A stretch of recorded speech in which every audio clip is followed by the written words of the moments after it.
what time is it? It's a great question. It is JAG time? 12:29. We're literally never gonna get this. Oh my god. It is lunchtime. It's Barbie time. It's 11:52 p.m. and the Jags are still the best in town. It's time to go Jags. It's JAG TV time. That was close enough, I guess. Welcome back, Jags. I'm Annika Vasquez. And I'm Aubrey Wormke. We have updates on the state's new vaping policy. We'll catch up with the coach of the water polo team. And we'll see just how much the average student knows about Johnson. This is JAG TV.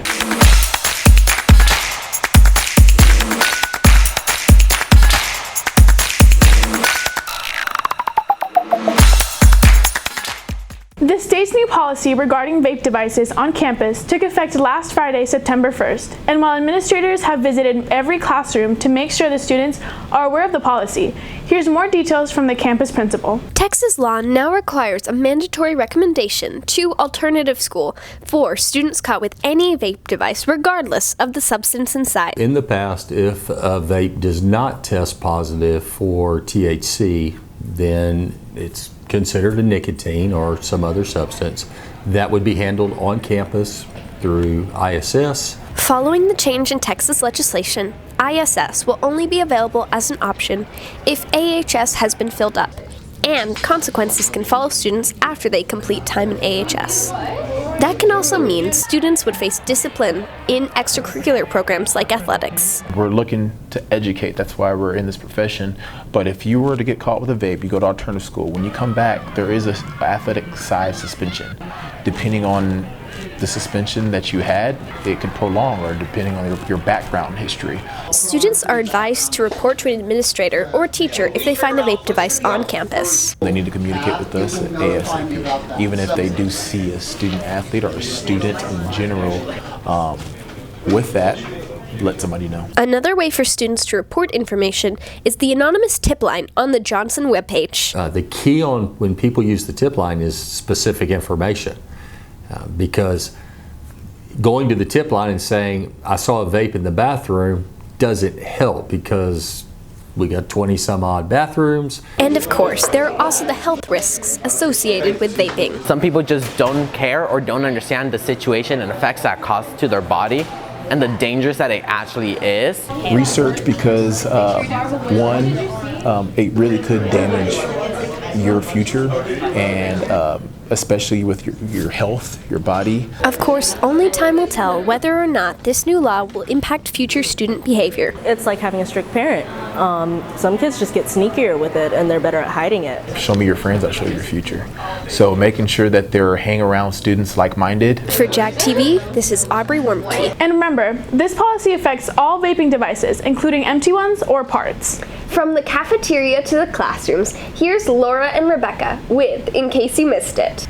The campus once again kicked off the new year with Meet the Jags. Fans and families showed up to welcome student athletes. He's assisted by Kyle Lingill.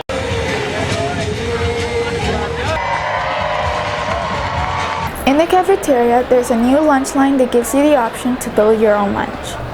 I mean, my opinion, I actually think it's kind of cool because, look, this is what I got. I'll show you the full thing. So this is my milk, pretty good. These are some dumplings and some egg rolls. They're pretty good, And in case you missed it, there's been a change to the dress code. You can wear hats now? NEISD says that students cannot wear hats on campus. I think it's a great rule because some people don't really like their natural hair, and some people would really like to hide it more than show it. So that's why they really put on a hat. NEISD is once again inviting students to sign up for a Chromebook and take advantage of the Connected Classroom program. Connected Classroom is a district initiative designed to connect our students with a device. And we want to make sure that every student who wants a device and wants to be able to access their instruction digitally is able to do so. We do encourage everybody who wants to have access to their learning at home and to have their own device assigned to them to please sign up for this program. You can sign up for this program by going in Skyward and filling out the lending agreement. Then going into school cash online and paying the $25 insurance fee. Once you have done that, you can pick up your device before school or during your lunch in the library.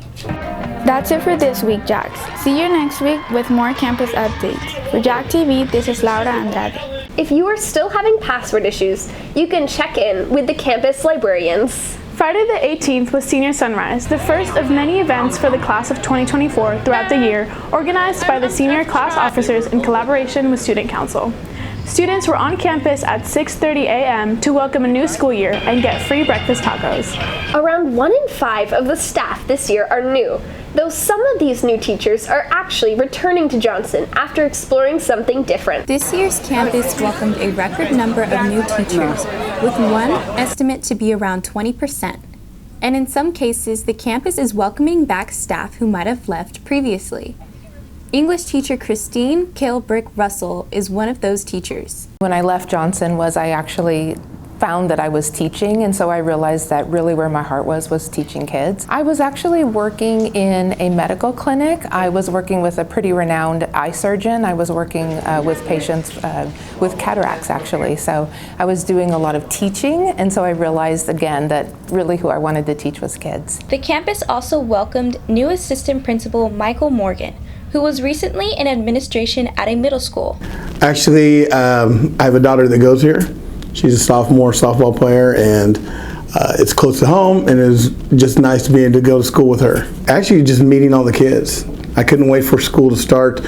All the meetings we have to go through in the beginning, I just wanted to get to this part where I actually could see the kids. In the athletic wing, trainer Victoria Guerrero has stepped into her new role straight out of college. The best part of my job has been getting to meet so many different people, like athletes, getting to make a lot of different connections with coaches and collaborate with a lot of other people. I really loved the rehab aspect of it, but once I found out that there were so many more aspects, such as like emergency care and prevention, that really caught my attention.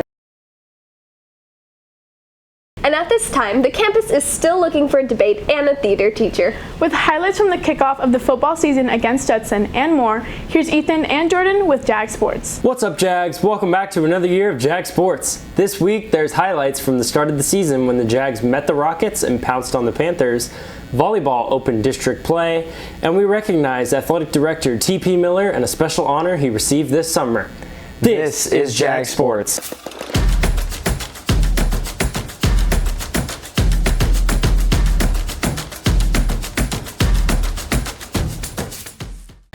Water polo had its inaugural season last year as a club, but now it's an official UIL sport. We spoke with swim and water polo coach Jesse Snelson about what made this happen. The Texas Interscholastic Swim Coaches Association for the last 5, maybe even 6 years has been pushing and wanted an introduction and asking the UIL to kind of make it happen. Team captain Colin Stewart says this year's team has their eyes on a big goal. It's been a really good experience. I mean, it's our first year of UIL water polo, and we're just trying to get the team up to speed so that way we can compete, hopefully at the UIL state tournament. Colin and the guys fell to the Brandeis Broncos 9-4, and the girls did as well 18-3. The team will face off the Rattlers in the pool on September 15th. The volleyball team started district play on the road against Churchill last week, beating the Chargers in 4 sets and sweeping Roosevelt at home. All smiles for the Jags as they're 2-0 headed to a big-time matchup with Clark tomorrow night at Littleton Gym. Earlier this summer, head coach T.P. Miller was named one of the top 40 head coaches under 40 in Texas by Dave Campbell's Texas Football. We spoke to him about what this honor meant. It was a great feeling, but I definitely have to, I can't take the praise. It's all about the coaches and everybody that's working for the Jaguars and also the previous coaches that I learned from. So it's a great feeling, but again, I can't take the praise. It's about everybody else. The Jags made some changes in the offseason, including adding some new coaches. A new defensive coordinator was top of the list before the season began. We caught up with defensive lineman Will Adair about how this changes the team's defensive plans. A lot of people don't really believe in that 3-3 stack, but it's actually working really well. Especially having Chad Pentuso in the cloud, like just letting him do whatever he wants. He's an athlete and he definitely gets after it. So, yeah. The Jags started the season hot with a nail-biter win at Judson, 24-21. So up next in pre-district play was O'Connor. Last year they beat O'Connor 38-23 in a game that was nowhere near as close as the final score.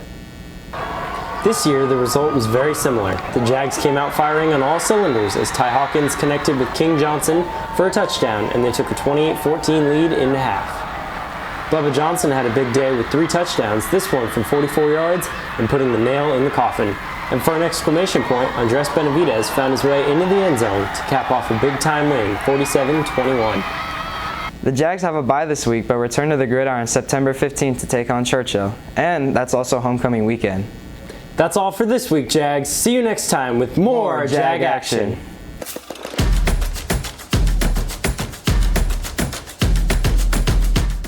Last week, homecoming tickets went on sale in the Jag Shack. This year's theme is Jaguar Dreamhouse. The dance will be on Saturday, September 16th from 8 to 11 in the courtyard, and tomorrow is the last day to buy your tickets while they're still just $30. Speaking of tickets, if you were lucky enough to get a ticket to a Taylor Swift concert this year, you probably got a jump on the friendship bracelet trend. Danny tells us more about it. Anyone who was lucky enough to attend a Taylor Swift concert this year knows how friendship bracelets were an added part of the whole event. It was really fun. It was a really fun experience, and I know we were both looking forward to it for a really long time. Last year, I didn't pay attention my entire chemistry class because I was just standing at the back of the classroom, just holding my phone up. Because I first tried in second period, I was on the wait list for 3.5 hours or something, and then I had to keep going back and reloading, and then the school service was terrible, so it just took so long. But I finally got it, and finally. Spread by TikTok, concert goers were encouraged to make and trade beaded friendship bracelets to give out to people you meet at the concert. Yeah, I think I found out through TikTok. I think everybody was posting about it before, and then I was like, oh, cool, I can make bracelets and trade them. This girl just came up to me and my other sister, and she was like, oh my gosh, I have all these bracelets, do you want one? And I was like, am I supposed to give you something back?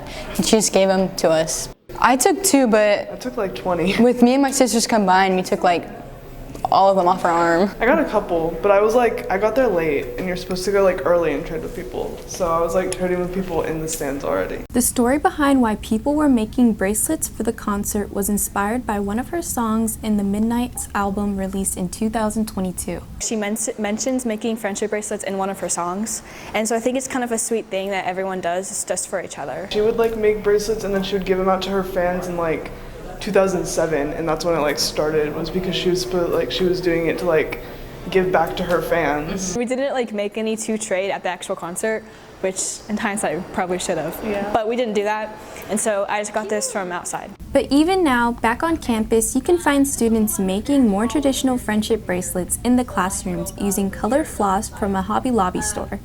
I started making this about a year ago. It kind of just popped up on my TikTok page, and I was like, oh, I want to do that. And then I started doing that. I first started with the heart design, and that was actually really hard and dumb of me to start with, but I did it. And then I just kept on doing it, and eventually I just started giving it to people too. From JAG TV, this is Danny Butler. Even though the Eras Tour in Texas has wrapped up, making your own bracelets to trade with your friends is still a thing. Most of us know the school's mascot and our colors, but do you know what the school motto is? Annika visited the cafeteria to see what students actually know. When was Johnson opened? 94. I don't know. 2008. 1989. I want to say 2014. 2008, come on, okay. Who is the school named after? Claudia, bro. Lady Bird Johnson. Claudia Taylor Johnson, a woman, okay. Who was Claudia Taylor's husband? Rock Johnson? I have no clue. I don't know what president it is. Lyndon B. Johnson, come on, a president. How many assistant principals are there? 3. 3. There's 3. No comment. 5. 12, I don't know. It's 5. What is the school motto? On a great day or not, the choice is yours. Jags. Great day to be a Jag. Strike hard, strike fast, be a Jaguar, follow your dreams, never give up. Let's go, Johnson! Not to equal, but to excel. What's one thing freshmen shouldn't do in the halls? Don't talk to seniors or anybody older than them. Block everyone from trying to get to their class. Don't stop walking in the middle of the hallway. Don't stop and talk, keep going. Wear deodorant, please. And don't forget, the motto is not to equal, but to excel. That's true, but remember to strike hard, strike fast, and be a Jaguar. For more updates before our next show, be sure to follow us on Instagram at JAG Student Media or on our YouTube at JAG TV. That's all for today. See you next time, Jags.